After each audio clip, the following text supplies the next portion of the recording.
So every year, Hassan sits down with his uncle, the co-host, well, the main host of the Young Turks, which is a left-leaning YouTube channel that has been it's been involved with some infighting when it comes to the left because of its sort of right-wing shift on certain issues such as homelessness, crime, and trans people. Now, Hassan is originally a member of TYT. That's kind of how he got his big break. But ever since then, he's kind of went out on his own.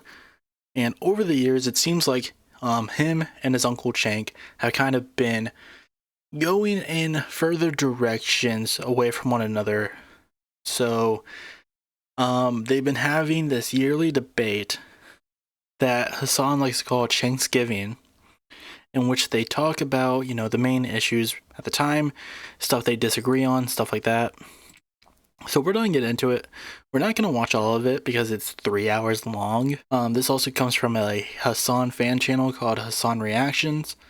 We're just probably going to talk about the first half of it, like the first portion where they talk about the election. And maybe we'll do like multi-parters with this. This will probably be something that I go back to maybe next week. Depends on, if there's like any big news story or not. Who knows? So let's just start with it. I'm probably going to turn up the speed on this just because, again, the first section, the part that we're going to talk about, the election part, is like 30 minutes.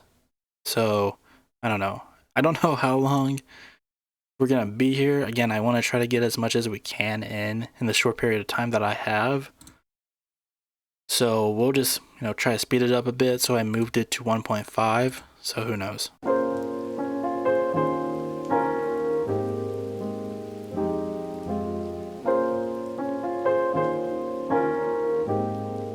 Shaky Gerga gets into a fight with Alan Lichtman. The people love this shit. Okay, I love this shit as well. I've made fun of Alan Lichtman before, like before the election, where I was like, because a lot of liberals will come into my chat and be like, "But the 13 keys, like he knows how to turn him." I'm like, he made it up. Like you can't, like there is no hard science here. He made up certain, like he tried to make like a scientific equation for why he was going to be consistently, he's going to be consistently successful at predicting the outcome of elections, and it is ridiculous to look at that. It's like no different than those famous like octopus that always choose the right right candidate ahead of time. Yeah, it's like. Mooding. It's like the cat that falls, if he falls on his left side going down the stairs, then the Republican wins, and falls on his right side. It's nonsense. It's been nonsense from day one. Anyway, but yeah, here. Sorry, but I totally disagree with Juan and Professor Lichtman. Don't blame the voters. I think, look, we could get into this discussion, but Juan, I think you're blaming the voters. I think that's a terrible idea. Look, I debated Professor Lichtman before. I told him his theories about the keys were absurd. I was right. He was wrong. I said he'd lose his keys. No, you were not right, and I was not wrong. And that's a cheap shot, and I won't stand for it. Well, who won, brother? You know what's a cheap shot? Why do you have Justin Bieber hair? That's a real cheap shot. Get away from. Seriously, that's important because at that point, I actually did not do any cheap shot. I just reiterated what he had said in the beginning, that he was wrong, right? So he admitted he was wrong, and I said, look, you were wrong, and I was right. That's all. That's not a cheap shot. Later, there are cheap shots because he started interrupting me, which is a very bad idea. Yeah, he should have. You should have cheapened the shots, is what I'm saying. You could have hit him on the hair thing. Like I just don't understand. Oh my god, I saw a fucking chat go by. Maybe when they bring him back up, the guy who he's arguing that's like right in this little, corner right here. He looks like Wade Wilson from Deadpool and Wolverine when he has the fucking toupee on. He has that haircut. I just, anyway. Should not be like it looks like it doesn't fit his body. Like its hair, like the hair looks like, Justin Bieber hair, but it's on a man who looks like 60. cheap shots at me. Who won? You live in a total world of denial. I read your own follow. I love that. We were, damn, you're such a boomer. That's such like, it's amazing. It's great. You're authentically yourself. But when you went, woo, total authentic boomer. That's how Shaky Gerga shakes. Oh, that's so good. Followers comments, That's and they how all trashed Shaky me. Gerga Every shakes. one of them, and supported me. Yeah, right.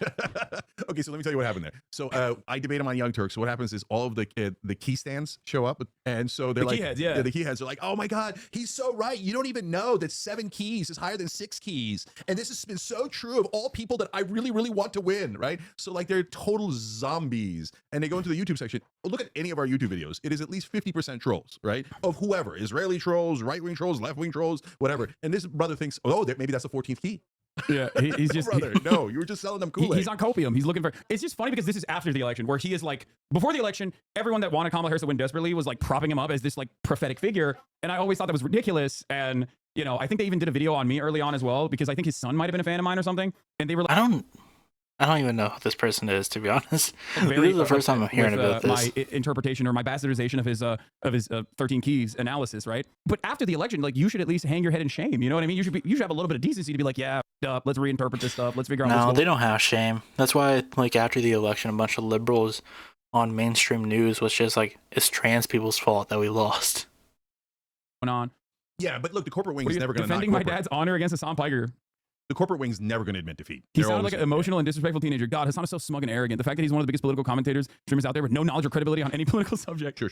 Yeah. That's what they always say. They're like, well, if you were credible and you knew enough, you would know that corporations should donate to politicians and then completely own them, and those politicians should do dick for you. And that's like a really credible intellectual position. Is it, brother? Is it? He's mad that your dad put his uncle in his place. Like, man, I wish I started at a different part, because we're already 13 minutes into this.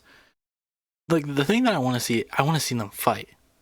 But, like, mostly just out of entertainment, because, like, I think on a lot of issues, Cenk is definitely right.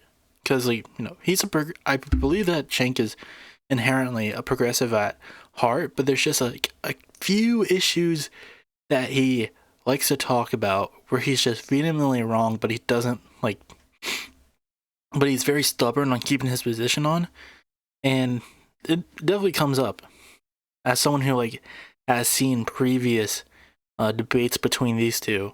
It definitely comes up later, like trans rights, crime is a big one. Abortion, do they even disagree on abortion that much? I don't remember. And then immigration, which might be, I don't know. We'll see. Again, I'll probably do, like, multiple parts of this. I don't know how this first one's gonna go. Honestly, I'll probably cut out a good portion of this. That's what this guy said. Like, you would give a shit. I didn't even know we were you didn't even know we were debating, I didn't even know you guys were duking it out. Like, I'm picturing a moment where you're like, I can't believe he did that to my uncle. Yeah, first of all, I do defend you. happened. I do defend you. Okay, I do defend you when it's valid. And if I knew that he had come after you, I would have defended you. I don't defend you when it's not valid. Yeah, I hear you. But the idea of you defending my honor is hilarious. But okay, keep going. You don't have to defend my honor. Intelligence versus chaos and hate. Love you and your dad. Anyway, don't go after this person. Like, they're probably suffering already. But yeah, it seems as early as August I was shitting on them when I first encountered the thing. But anyway, it gets better. Personal Yeah, attacks. come find out again. Make whatever point you want. Don't make it You personal. don't know anything. You don't know anything. You attacked me You're personally. so deluded. Oh, right. I've only been a Can I professor just- for 51 years. On this program, published I've never been 13 able to books. finish a How many thought. books have you published? No, because you're personally Yeah. attacking me again. Say whatever you want, but I'm not going Okay, to stand but for brother, you personal got it attacks. wrong. Say You were whatever you want. preposterously and stupidly wrong. So, okay, all right. Can I just Don't finish a call me goddamn thought stupid. ever on this show? No, not if you're Okay, personally. well, I you admitted proved I it. was wrong. I don't need you to call me stupid. Okay. Not to say it's I've great to done see you something Democrats special. all getting Who along taught so you well. manners? God, I just Piers, man. Anyway, I'm not gonna get into it. He knows I know that he's your shit. best bud. Sir shit. He's your It's pal. not because say you're What posting can I like finish comedy your as one goddamn company point? together Hey, against one Alan, right now. shh. Hey, Alan, you deserve a tall glass of shut-up juice, so can you just shut up? Cook him, Unc! Cook him! Cook his ass! tall glass of shut-up Your juice? commentary is excellent. You said tall glass of shut up juice. You He's are such a the fucking brownest white boomer. man on the planet, by the way. Like, what you are, Others like, have charged that. yeah, it's just so funny that you deserve a tall glass of shut up juice is the most, like, listen, pal, not the time bucko ass take that you could have here. You know why? I'm American. Yeah, you just deployed that shit, dude. You deployed it so hard. For a second. And it worked. You shut the fuck up. Well, that's what the tall glass of shut up juice is for. Yeah. And let someone who knows what Not they're doing if you're so right personally here. attacking You're so me. right. So So make you're any right. point you Okay. want. So- I Oh will my not God. sit here and So- stand Probably for skip this personal part. attacks for blasphemy against me. You don't need They to do still, that. oh my You god, don't they blas- can still talk about So it. first of all, for now, leave poor Alan Lichtman alone, right? Yeah. He's just a civilian, whatever, who cares? Like, I don't know if it's true that people are swatting or doxing him. That's crazy. Why would you bother with a professor who got it wrong? Yeah. That's like Yeah. totally irrelevant. But they're going to bring him back in 2028. And more Oh, yeah. accurately, they're going to bring him back in 2027 during the primaries. Yeah, yeah, they're And in the gonna- primaries, they're if gonna we have bring- a progressive populist and they have like their corporate douchebags. No, they're they're gonna going to be bring- like, oh, the keys. No, they're gonna bring him back You to talk had about how keys Pete on him. Buttigieg, Josh Shapiro, and gruesome Governor Gavin Newsom are the three top contenders. Maybe throw Kamala in there for a spicy pick. I think her political career is done. Oh, can I tell you why they're doing that? So people are now talking about, oh, Kamala Harris might run again, like 41% of Democrats or something. I didn't see the poll, but saying that they might vote for her. Number one, they're Yeah, we're saying that cooked. because she's famous and she just ran. So that's not a reliable number. But the interesting part is they always say that somebody might run. Like for a while, they put out a rumor after Hillary Clinton lost that Chelsea Clinton might run. They do it themselves. Why? It's to increase their market value. Because listen, Clinton. I know. Because if Kamala Harris says she's not going to run again, well, then her book is less interesting. She gets less for her speeches because right now, though, if she says I might run again, she might be the future president of the United States. Even if it's a 10% chance, 20% chance, the Goldman Sachs and Raytheon, et cetera, are all going to pay her for huge speeches. The book is going to sell more, et cetera. You're more marketable if you say you might run again. That's why they literally do it as a business tactic. So she's not going to run again. I got a bold prediction for you guys. Head of USC, President Dean, whatever of USC at some point, because she doesn't want any piece of this. She's so nervous. She's not very good at this. She's not good at it. She doesn't want to do it. As we found out in 2019, and once again, this time around as well. Yeah, she's got no business running. She didn't want to run. She sucks at it. All she has is talking points. That's why I said, do a real primary. But of course, all the Democratic leadership yelled, no real primaries. We anoint. In the interest of fairness, this is where I also was, well, I'll explain my position, but I also said that I think the open primary process would spell chaos and disorder for the Democratic Party, especially so close to the actual election. And I thought because she was a blank slate, that there was an opportunity there to fill that blank slate with actually somewhat good policies. Even if she's not charismatic herself, she could have still, especially after she got locked in with Tim Walz, I was like, oh, this is great. She's going to be forced to like have to defend some of these positions and inevitably maybe even move away from the tack to the right attitude that the Democrats usually have. Of course, I kept warning over and over again, if she does that, she's going to lose. And she did do that, and she lost. So but look, here's like I think there is a universe out there where like even without an open primary, as long as there was just like, if they went a more progressive way with their stancing and actually like fought back against a lot of the issues that Republicans were bringing up, then yeah, Kamala probably would have won. Like in my opinion, a big source as to why Kamala didn't win was because of how like right leaning she was. Like in my opinion, and I could be wrong about that. I know FD Signifier did a video where he talked about like the logistics of why she lost, but I have my own problems with that video, even though I agree with a lot of what he said in that. But I think, like, regardless of what happened, like, I think the reason why she lost was because of her policies, and that's it. But yes, an open primary, I think, would have put forth possibly, I mean, would have put forth a stronger candidate regardless. Yeah. But we also don't know, like, how chaotic that process would have looked like as well. Who cares? So let's just break it down one by one. You agree that Biden should have withdrawn like a year and a half ago? I agree that Biden should have picked a better VP candidate that he knew was going to be the transitional. Can we also like give the right wing a tiny bit of credit here? I mean, they go too far when they say she's just a DEI hire. She was the Attorney General of California. She was a senator from California. She had the, but she had was the she bona picked because fides. she was a black woman? Of course she was picked because she was a black woman. I mean, Biden said that was the real reason why she not only picked. I'll take it one step further. It's not even Kamala Harris that frustrates me about that. It's the fact that Biden said that about Ketanji Brown Jackson, who literally is more deserving of a Supreme Court appointment than most of the other Supreme Court justices, and he still the bag up by turning around and being like, "Oh yeah, I'm picking a black woman, Jack," and it was nutty because like that's the first time we've had a public defender sit on the top court. Like that was not a DEI hire in the way that conservatives mention it. So do you know that I'm against affirmative action? I've always been against affirmative action. And wait, really? Yeah, and the reason I did not know that. Yeah, the reason is because Ketanji Brown Jackson is an excellent Supreme Court justice who's perfectly qualified. So is Sonia Sotomayor. But the minute that any minority, by the way, including us, gets any position of power, respect, etc., what does everybody do? I just got it because they're black. They just got it because they're this. No, I think that's and you think that's just a right wing thing, but it isn't. It no. Everyone's head. No, I understand where you're coming from, but I respectfully disagree. I think that is like ultimately caving in and capitulating to right-wing framing on the issue. Yeah, like, okay. Yeah, just because like a bunch of right-wingers are just being openly racist about it doesn't mean that affirmative action shouldn't exist. Affirmative action conversation has always been a band-aid solution to like significantly more consequential racial dynamics in this country that have never been addressed at all. I've always looked at things from a class position regardless, and like the real affirmative action is legacy admissions. 100%. Like, we even have a petition on tyt.com to end legacy petitions, because if you're against affirmative action, you have to be against affirmative action for super rich dudes whose dad went to Princeton. Yeah, like Elon Musk would not be in the position he was in if it wasn't for the fact that he had a rich dad who just gave him a bunch of money. Like, that's it. Like, Elon Musk is the biggest benefactor from affirmative action, in all honesty. Ever think about it? Because he just inherited a lot of stuff just because he had a bunch of money because his dad was rich. I mean, same with Donald Trump. Gave Princeton $1 million. Okay, yeah, George W. Bush going to Yale. You know, yeah, that's totally bizarre. And by the way, you know who else was an affirmative action pick? Joe Biden. Because Obama picked him because he was an old white guy. Yeah, old racist white guy who and by was the way, like gas. you know that with absolute certainty, because in his final list, he had a big list in the beginning, but in the final list, it was only old white men, because they knew they had to bounce the ticket because he was a young African American. So let's not pretend that they didn't pick on demographic information. No, Obama did, and so did Biden. Yeah, but also it doesn't work in that direction regardless, because like obviously the underlying sentiment is that like, you know, affirmative action is not the reason why people think black people are undeserving of their position in society. They already thought that, and now they're using affirmative action to, you know, continue to compound on that argumentation. But it does compound, and I hate that it compounds because it's not true. I'm more. Yeah, but like the answer to that is not capitulate to it. like the process itself in terms of like affirmative action in general, albeit is still, like I said, not a good solution to systemic racism and inequality that persists, and black people being consistently underserved in American society even now.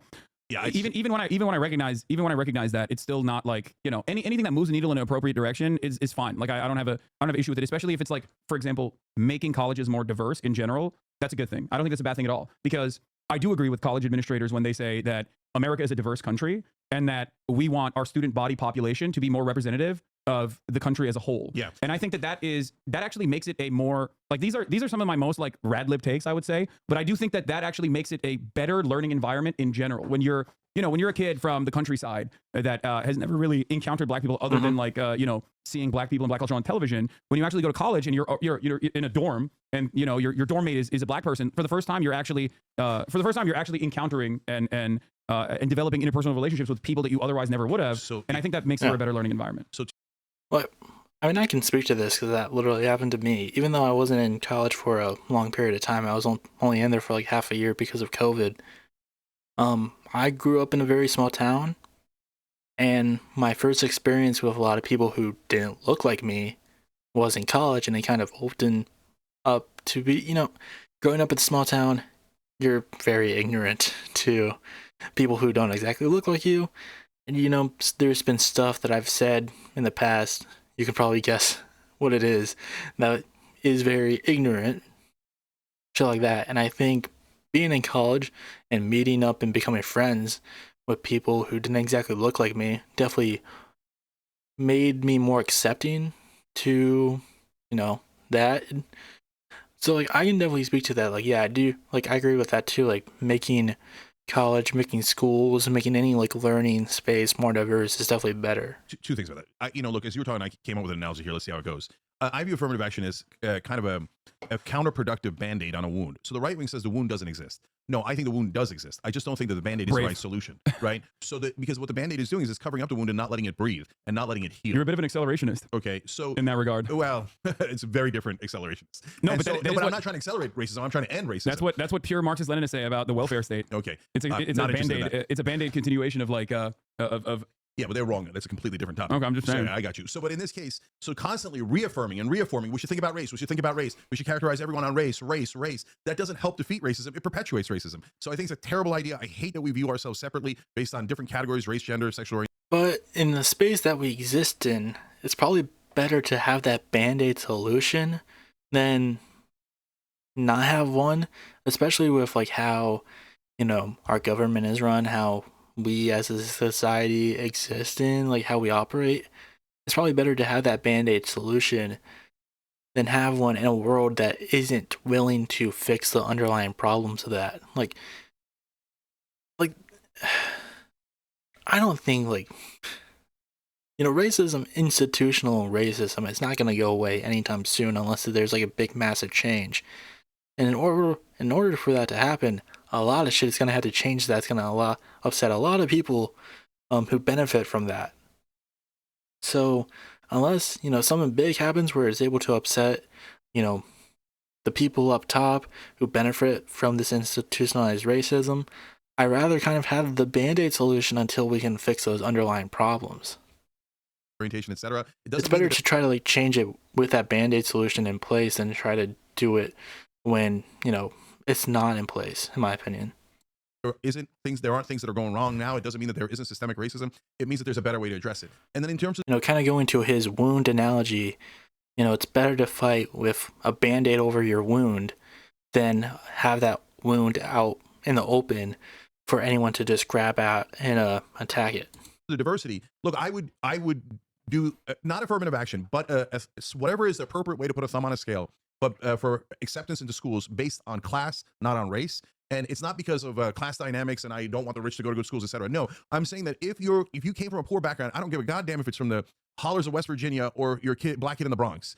If you rose up and got great scores and great grades in a situation like that, you are more likely to be successful. It's not just that it gives you diversity. Uncle's Confucianism pilled. Okay, I'm what pilled? Confucianism pilled. Okay, whatever the that means. Yeah, no, you want to. Yeah, this is once again Jenkins Dengus rise up. You know, you want a Chinese style pure meritocracy, pure meritocratic approach. Now the problem with that is that when you have underserved communities consistently, you got to put your thumb on the scale in a certain place because we don't have true equality of opportunity in this country. And obviously, people like yourself. There could be a kid, a black kid from the Bronx who gets amazing grades, but because he's a black kid from the Bronx, there's probably going to be certain schools out there who are just not going to accept him based on that. And myself, that's what we're advocating for. Republicans will turn around and bastardize that critique it by saying, you want equality of outcome. We don't want equality of outcome. No, we want true equality of opportunity. And when there's no true equality of opportunity, when black communities are consistently underserved, when you look at the Chicago public school system that is 90% of the state of Illinois, like black and brown student body population, being consistently underserved, you are getting to a point where people are not being propped up. People are not being propped up to succeed in this process. So I think like you're right. Analyzing it from a class position is good because even though there's a racial dynamic and a racial disparity that exists in the American normal order of business, the violence or the inequalities, the structural inequalities are still dished out on a class-based perspective. Yeah, I mean, the hollers in Kentucky don't have great public schools either. So they also had to overcome a lot, right? So like saying that a black guy at Exeter should get an advantage, but a white kid in the middle of Missouri who's going to a shit public school too should not get an advantage. That makes no sense at all. I don't think that that's what people are advocating for, though. I mean, I don't know. They're literally advocating for that. 100%. I'm not advocating for that. I don't know what you mean. I don't think people who are, I don't think that like black activist groups are saying like, no, the poor white people. Like, I don't. No, but they're saying give an advantage based on race, not class. And I'm saying, yeah, but they're not saying that. Okay, well then the Missouri guy is fucked. Then they're not saying that. And like, does that exist? Like, just because a black person gets into a school, does that mean that like there are just like no white kids then? Like, is that the case? They're just like, for every black person we let in, we had to let go one white person. I don't think that's the case. I truly don't. I don't understand where he's trying to come at for that, because like he even mentions there, he's just like, yeah, they're not arguing on that, but that, that's what I believe happens. I 100% disagree with that. Okay, well, again, Band-Aid solution. Okay, regardless. so back to Biden and Harris. So we both agree Biden should have gotten the fuck out of the race. Crazy. Can I just say one other thing? Actually, historically, the wrong that has been committed is on the basis of race. So I think the solution to that problem, albeit should feature a class dynamic, absolutely will have some racialized component attached to it, because you can't right a historic wrong by simply being like, yeah, we're just gonna. So look, this is really important. So let's talk about balance, because in the beginning, when let's take longshoremen or firefighters, they're all white. Let's say in the South, right, where you've got massive Jim Crow laws. If you deny that and you think, oh no, black people got perfect opportunity in the 1940s and 20s and 60s in the South, you're just in a different planet. So there's no point in talking to you, right? So they're at a massive disadvantage, to say the least. They can't get in, and the longshoremen. I get it. Their instinct is, I want to give my job to my son. It's a good job. It pays well, etc. Right? So I want to pass it on to my son. Now, at some point, you have to use affirmative action in the beginning to break through that, because if you allow that to happen, black people are never going to be able to break through, right? So you've got to, in the beginning, say, look, we're taking action based on race because the discrimination was based on race. But if you do that forever, then you never break the racial paradigm, right? We're always thinking about race and we're always separating based on race. So it can't be forever. It can't be never. So then the question becomes, when do you end affirmative action? And we started in the 1960s. Here we are in 2024. If it hasn't worked by now, I got news for you. It ain't never going to work. Yeah, so but it's a wrong solution to a real problem. But that's also because like it hasn't even. No, Cenk is not saying racism is over. Pack it up, guys. No, he's not saying that. I literally said that's not the case. The wound still exists. The wound is real. Yeah. And I literally said systemic racism is real. Maybe you might not like this, but I do think that reparations is a part of the solution to this, albeit it's politically impossible to get through in a country that is so resilient in their interpretation of white, how much they've internalized white supremacy. But again, reparations is a super interesting, nuanced conversation. So on the one hand, and I'll give credit to Marianne Williamson here, I thought she phrased it best back in 2020 when she said a debt is owed. And that is actually very literally true. Yeah. So we used the country at large and the country I love, and yes, we came to it much later, but that country took advantage of all of that free labor to build what we love and what we now take advantage of and what we came here for, right? So hundreds of years of free labor, no matter what your race is or what your condition is unacceptable. They never got paid for that. It's a massive robbery from African Americans in this country. So I not only acknowledge that, but I'm enraged by it. But now, what are we going to do? If you propose a reparations that's so extreme as San Francisco did, where they're like, oh, any black person can buy a house in San Francisco for $1. What? What?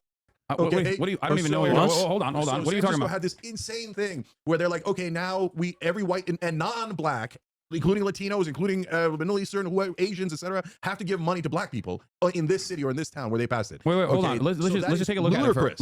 Let's analyze it a little bit, because this seems a little kooky. You're going to see how insane it is. This seems a little bit kooky. So proposals include financing debt forgiveness, guaranteed annual incomes for families and homes in the city for $1. San Francisco backs reparation plans, including $5 million to eligible black adults. More than 100 recommendations included payments of $5 million to every eligible black adult, the elimination of personal debt and tax burdens, guaranteed annual incomes of at least $97,000 for 250 years, and homes in San Francisco for just $1 a family. San Francisco lawmakers heard that's real. That's the Guardian. They heard they heard a range of options. Sometimes people have ideas. They present those ideas in a situation like this, in like a public town hall setting, and regardless of Enthusiastic support by the Yeah. council. Okay, so but here's the thing. What This are is, surprises? you know, this is some of the 100 different recommendations that came through, and it doesn't seem like they followed through on this or any number of these different reparations plans. It's like people have a multitude. Enthusiastically received. I think Okay. saying that is very different than following through on it as a part of your legislative agenda.